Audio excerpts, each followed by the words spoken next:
listening to your body and allowing yourself to nourish it as needed. This is the Begin Within podcast, where we believe real, lasting health and fitness requires you to start inside before you work out. I'm your host, Nate Slegger, and I'm here to show you behind the scenes of fitness. You already know exercise is good for you, but what about all the other things in life that affect your fitness? If you're looking for extra motivation to get started or to make sure you keep going, this is the place for you.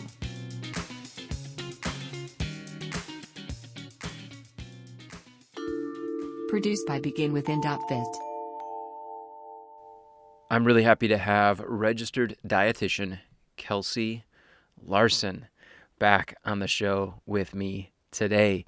The last time that she was here, back in episode 7, after we stopped recording, we got to talking about what's the end result. I asked her in her opinion, what are we shooting for when it comes to eating behaviors? There's all kinds of different tips and tricks and diets and preferences. And, some people will tell you, hey, this is the way you got to eat. This is when you got to eat.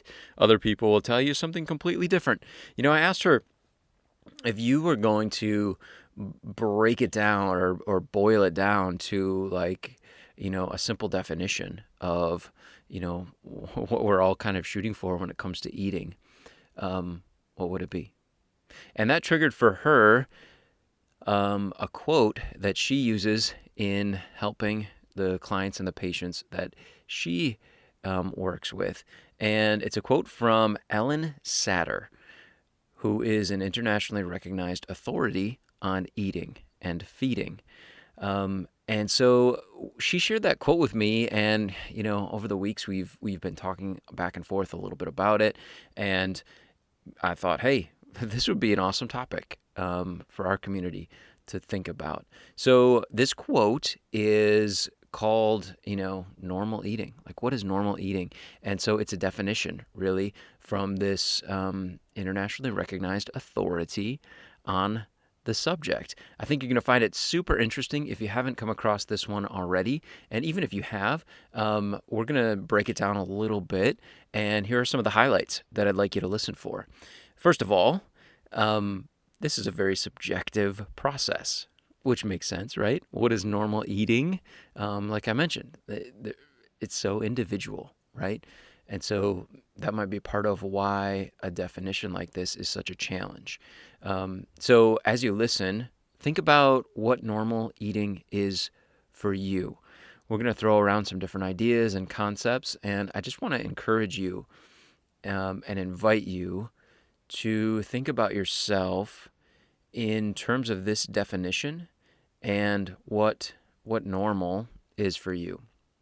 Another big highlight that I want you to listen for is our conversation around the word satiety and listening to your own biological cues when it comes to hunger and fullness, because that is such a big part of this process of us having a normal, healthy, balanced relationship with food. And then finally, listen when we start talking about trust. Because in the end, the goal for all of us really is to have confidence and trust that we can make good decisions throughout the day on the fly when it comes to what we're eating and how much we're eating. Okay, here is my interview with Kelsey Larson. The way that it's worded, normal eating, I don't necessarily agree that it should be termed normal eating.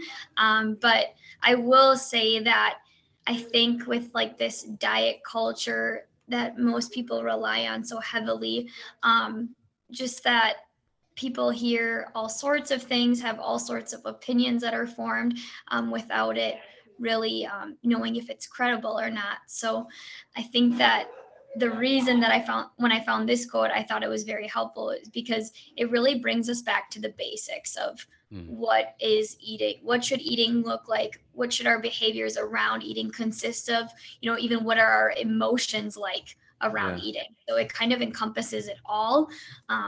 So I think that's one of the main reasons that I was attracted to it. However, how I discovered this quote from Ellyn Satter is actually her name, was when I was working with like eating disordered patients, Okay.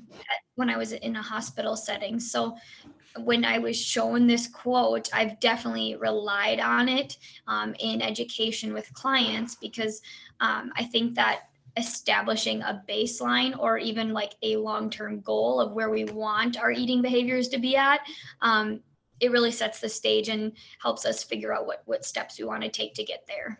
Yeah. Yeah, that's really interesting. I can see why it would be so helpful. Like begin with the end in mind, right? Like it Yeah. helps, like, is this thing that we're going to try really going to be the best way to get to the end result that we want? So this Right. quote gives you the kind of the end result, right? Like sort Yeah. of the Yeah. ideal eating for a normal healthy person, right? So again, normal, right? Yes, yes. Whatever. Again, with these quotes, I know verbally you hear We're air it, but you quoting. don't see it. Yes, with quotes. But yes, I think with anything, when we're trying to when we have a goal in mind, or something that we're wanting to change, we're always setting short-term, long-term goals. And I think that this quote really does encompass a long-term goal. Now, with this, it doesn't mean that it's going to be specifically all of these goals in this quote might not necessarily fit every individual. However, I think that it does give you like a good foundation of where you want to guide that person to. Okay. Yeah, cool. Yeah.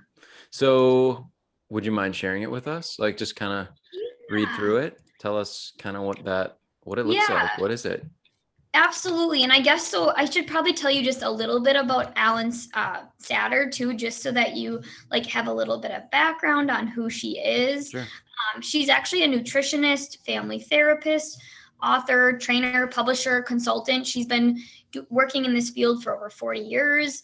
And she's also worked as a registered dietitian in an outpatient medical practice, as well as like a psychotherapist in a private practice setting too. So she has had quite the array of exposure to working with a variety of people, mostly family-based treatments related to like eating disorders. Okay. And she has a few books out there, but this quote is pretty iconic for her.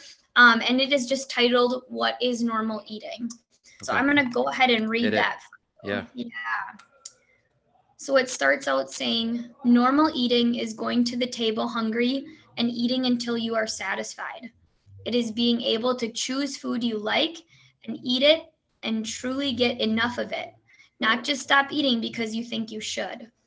Normal eating is being able to give some thought to your food selection so you get nutritious food, but not being so wary and restrictive that you miss out on the enjoyable food. Normal eating is giving yourself permission to eat sometimes because you are happy, sad, or bored, or just because it feels good. Normal eating is mostly 3 meals a day, or 4 or 5, or it can be choosing to munch along the way. It is leaving some cookies on the plate because you know you can have some again tomorrow, or it is eating more now because they taste so wonderful. Normal eating is overeating at times, feeling stuffed and uncomfortable, and it can be under eating at times and wishing you had more. Normal eating is trusting your body to make up for your mistakes in eating. Normal eating takes up some of your time and attention, but keeps its place as only one important area of your life. In short, normal eating is flexible. It varies in response to your hunger, your schedule, and proximity to food and your feelings." Just gonna let it sit for a moment. Yeah, it's a lot to take in. I really think that it covers both, mind, body, spirit. All of the above. It encompasses everything, I think, with it. And it Yeah. can be applied, I think, to any age, Right. in any culture. Yeah, I think she does a really good job at encompassing a large population of people. Cool. Yeah. Thank you for sharing that. I'm curious, you mentioned earlier, like the kind of culture, the diet culture, however you phrased it. What Mhm. I'm curious what aspects of that definition that you read are maybe the ones that kind of most um, differ from that kind of quick fix diet culture that we might be used to. Yeah, absolutely. Um, just kind of revisiting part of that quote. I think one of the biggest things is when you go to even just starting out at the very beginning of that quote, going to the table when and eating Mm, until you're satisfied. Some people are just looking at a food label and trying to eat that one portion, or filling up their maybe their measuring cup, or weighing their food. So allowing yourself to provide your body with nutritious foods without having to um, doing all the measuring, just being mindful in general versus having forcing yourself to have to eat a certain portion.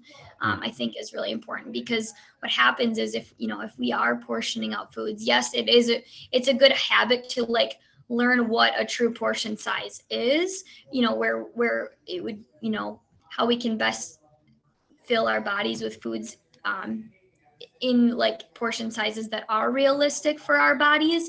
However, when we do portion out our foods, one thing that can happen is we start to ignore like our hunger and satiety like cues, or mm. what our body's saying. We start to ignore that.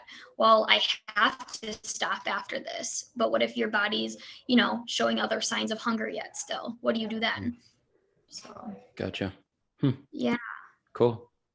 I guess I'm curious, like and you mentioned that you'd used it with, um, patients or clients that you had worked with. Like, what aspects of this definition were the ones that were most valuable for some of the people that you worked with? Yeah. I guess there are a few things in here. I guess one of the big ones that I see with, I'll just say, people that I see, and even now just a gym setting, is the amount of meals we're eating in a day. Going in back to the quote, it says normal eating is mostly 3 meals a day, or 4 or 5, or it can be choosing to munch along the way. And I think that in our current like diet culture, that's not always represented that way. Some people are like, nope, I know I need to eat 3 meals a day, or I'm intermittent fasting, so I know I can't eat until noon, or whatever the case may be. So normal eating is where, if you truly are feeling hungry, you should be able to allow yourself to eat, even if that means today it's 3 meals and tomorrow it's 6. You Mhm. should be listening to your body and allowing yourself to nourish it as needed. Yeah. It as you're, as we're talking about it, and even as you were reading it, I think the word like trust kept coming up for me. Like if things are working the way they should, you can trust your body, or you're Mhm. confident, Mhm. in the process, just the biological process of eating and feeling full. Like, um, I'm wondering, you know, I'm sure there's a lot of reasons why we don't trust that, right? And Mhm. that'd Absolutely. probably be another conversation, but like, how would you help someone to kind of reestablish that trust or that confidence in, like, Yeah. no, like Mhm. I eat when I'm hungry, and when I'm good, I'm done. Like, what are some of the, maybe, I don't want to say tricks, but like tools that you've used, maybe, or methods that you've used to help people to kind of like get back in touch with that? And maybe it is like you mentioned, that awareness of, how full I Yeah. am. Maybe that's mostly it. But what are some of the things that you've used to help Yeah, people with yeah. I that? mean, that you are right. That is actually one of the biggest things. I usually start with, you know, normalizing that every person is different. So taking that comparison component out of it, whether that's family, friends, social media, taking that piece out of it because everybody is different, everybody and everybody. Mhm. And then also, like you mentioned about like that awareness of things. So kind of having people eat their normal eating patterns, and after each meal, maybe having them rate on a scale of 1 to 10 how full they are, or or opposite, how am I satisfied, however you want to word that. But having them rate where they're currently at to see, okay, well, maybe then I should eat more. It just kind of helps them become more aware of if they're how they're doing with their meals portion sizes, and even maybe what's even in the meal. Is it mostly carbs, is it mostly protein, to kind of learn their body and see where they're at. Because once they learn and reestablish those satiety cues, then there's going to be that trust that you talked about. You're going to build trust in yourself. Well, I know that for my body, I can have a larger amount of protein, and maybe a little bit smaller amount of carbs, but I know I'm going to have a vegetable for sure. And I know I'm going to have that cookie because that really serves or fills up my cup in happiness. So you can take multiple things into consideration. Yes, health is important, but also your emotions can also serve a purpose as well. Yeah. Yeah. I liked that too. The flexibility factor, I think sometimes when people, hey, this is the way that I should do it. And then they have something that is outside of that. It's almost like, all right, I blew it. Like, and it can be sometimes days or weeks or even months, before the spiral gets fixed again. And maybe they feel like they're back on track and all right, now I'm doing the plan again. And oh, I blew it again, that kind of cycle, right? Yes. This definition has that flexibility of allowing you to, I would say like have some fun once in a while. Right.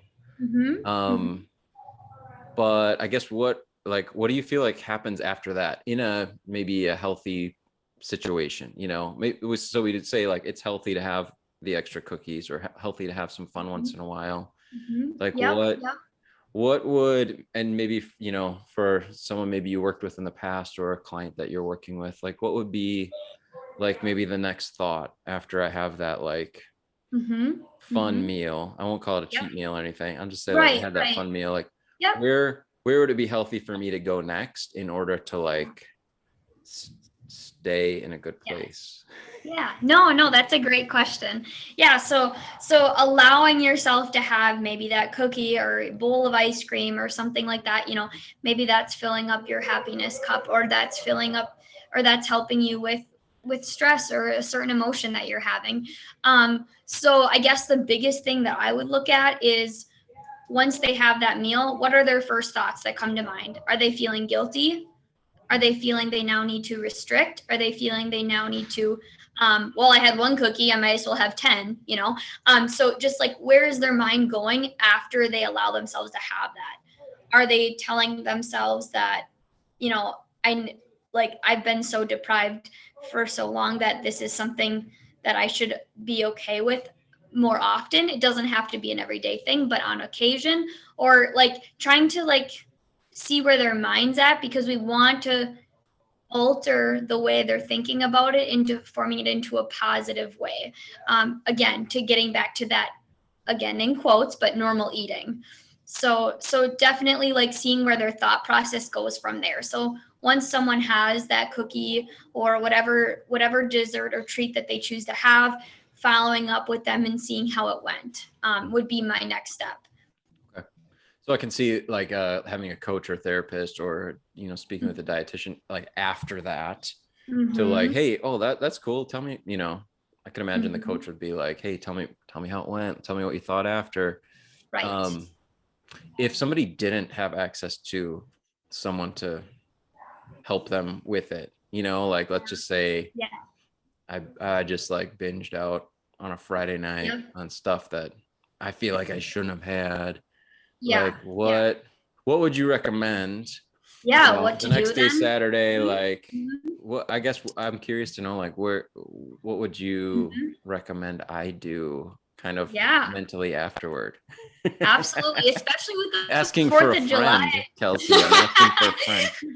Yes, well, especially with the 4th of July weekend coming up, I'm sure a lot of people might be feeling that way come Sunday or Monday.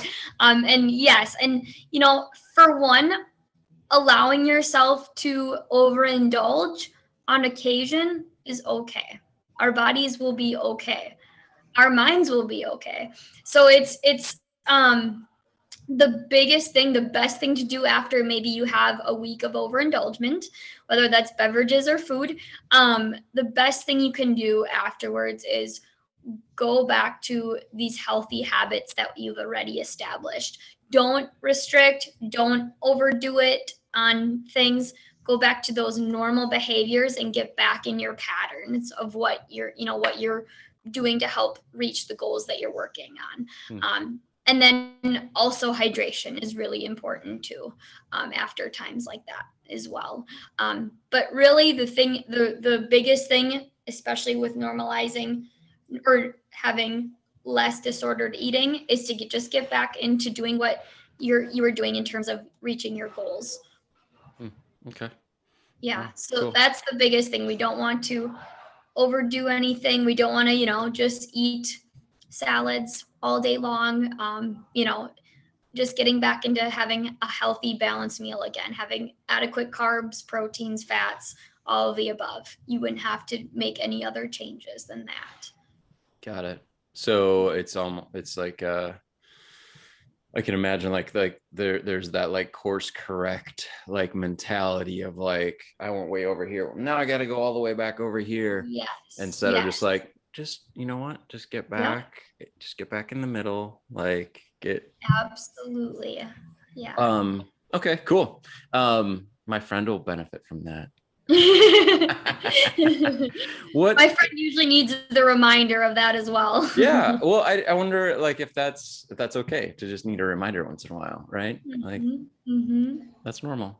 Hmm. It is true. I think what happens is, like you said, if we get back in that mid lane versus trying to swerve back in the opposite direction, what happens then is we're just going to continuously swerving Hmm. versus trying to get back to neutral. Yeah. Cool. Mhm. So you mentioned a couple of things like especially around awareness. I think awareness, what I heard was like awareness of what's going on biologically, right? My Mhm. body's Mhm. signals, but also Mhm. like what's happening psychologically or emotionally, like Yeah. that awareness. So um kind of help if we're going to help somebody move forward, but this whole idea of like um like we've talked about, the diet Mhm. culture has Mhm. really made an imprint on me. And I want, okay, this is making sense, like begin with the end in mind. Where do I want to end up with food and with Mhm. eating, um with awareness, I guess, kind of being that main theme that we've isolated out of that definition. What would Yeah. you recommend kind of are like first steps for someone who wants to begin making Yeah. Mhm. adjustments or begin with awareness? Like, are there Yeah. like Yep. journaling techniques or like worksheets? Like, what kind of things would you recommend? Yeah. I guess it really does depend on where you're currently at and maybe how disordered the eating behaviors are for you. But one thing that I always like people to do initially is I ask them, what does an ideal day look like in Hmm. detail? Write down what an ideal day looks like and include food, Okay. how you're feeling before and after you're having the food, what you're eating, how often, how much, all of the above. So writing that all down. And then from there, we look at it and, oh, I see that, you really want to have that cup of coffee with the cream in there. Why aren't we doing that? How can we make that work for you now so that you're feeling so fulfilled to get close to this ideal day for you? So that's honestly one of my favorite exercises of where to start. Hmm. Maybe it's like, well, I've been told don't eat after 7 o'clock. And I know at 7 o'clock, my stomach is growling, or 8 o'clock, So it's like, so in that little journal prompt, maybe they're eating a hefty snack at 8 o'clock, and that's okay too. So I think that that's a really good place to start, to see where they envision themselves and where they want to be, and then slowly helping them, making one small change at a time to reach their overall goals with their eating, with their health in general. Cool. Yeah. That's awesome. I wonder, like, and I know I'm kind of putting you on the spot here. Do you have a worksheet, or, I mentioned that I love a template. I'm wondering, like, that, even rating, how full I feel after a meal, or like, do you have a tool? I would love to share it. I could link it in the show notes. Is there something out there that you've That's used? a really good question. So there's actually a workbook that I've used before. I don't have access to it at the moment, but there's a workbook that I've used and pulled questions out of, and different tools from. And the book is called 8 Keys to like a Successful Recovery with Eating Disorders. However, I want to say as well that, even if you're someone who doesn't have an eating disorder but want to work on making changes to your eating, I still think it's a very valuable tool in helping you get to that point. Okay. Wow. You're Cool. dissatisfied with it. So I'm gonna quick see what the name or what the author is of the book. But she has both the actual book and then also a workbook for it. Oh yes, and the author is Carolyn Costin. So, cool. So that is one that I certainly would recommend. She has tons of exercises in there. She's actually like a therapist for people with eating disorders. So. Okay. Wow. Yeah. Awesome. Thanks for mentioning that resource. That's cool. I'll have to check that out as well. Share it with my friend. Yeah, absolutely. If I find any other tools, I can certainly share them with you. No, and I think you gave us like a really good one there too, of writing out, what a perfect day looks like. With that definition in mind, right? Like, this is flexible. Mm-hmm. Like, this is not like a one size fits all approach. Like, what does your day look like? Yeah. With regard to food and other things, Yeah.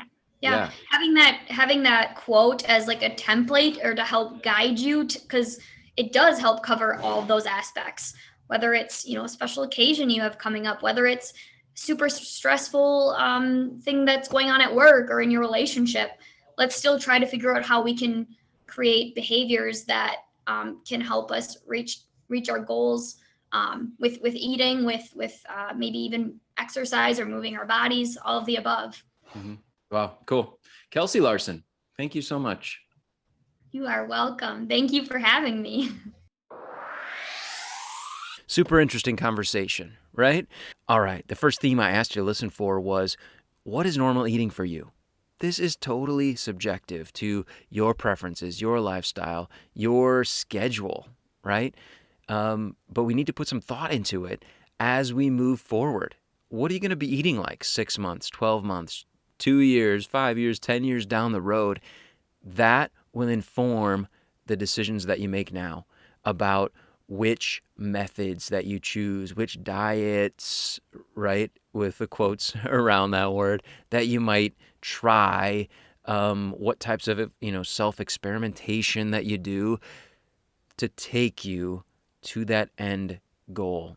And of course, it's flexible. So what's normal now, or what you think 10 years from now is going to be normal for you, that may change.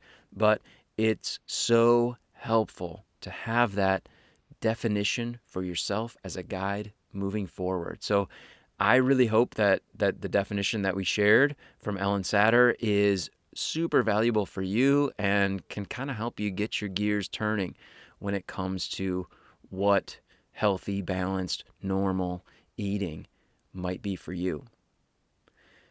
The second theme I asked you to listen for was around the word satiety, because that is such a huge part of this process for all of us, is around how much we're eating. Are we listening to the cues that our body is giving us around being hungry, and then also around being satisfied and being full? All those signals need to be listened to in order for us to be healthy, right? For the most part, we need to be listening to them. And the third theme, the last one that I asked you to listen for, was around trust and confidence. Getting to that point where you can trust yourself and the decisions that you're making with food. In particular, when it comes to kind of like getting back on track, right? When you've eaten things maybe that you aren't happy with, you made decisions that you wish you hadn't made. What do you do next? Get back to the healthy behaviors that you've already established. Sometimes things happen. You eat more than you planned. You eat something that, you didn't intend to, or that was fun food, or you have a fun meal. Trust your body knows what to do with that extra food once in a while, and then just get back on track with the healthy behaviors that you've already established. Of course, you have to have those in place to begin with. So if you need to, take the action step that I'm going to recommend for you. It's the same one that Kelsey highlighted in the conversation. You already heard this. So all I'm going to ask you to do and challenge you to do is take the step. Think about what an ideal day, a normal day of eating will look like for the healthiest version of yourself. Then write it down. As you kind of go through the day and think about when you'd be eating, what you'd be eating, how much of it you'd be eating, I want to invite you to sit back after you've finished doing that writing assignment and ask yourself, what's a small change that I can make right now to move toward this plan that I just put in place? All right, that's it for me. Thank you so much for sharing some of your time and attention here with me today. Oh, and before I go, next week we're going to do something kind of fun. Hopefully it goes well. One of our trainers, Jessica, is going to be interviewing me here on the Begin Within podcast. So tune in. I'll talk to you then.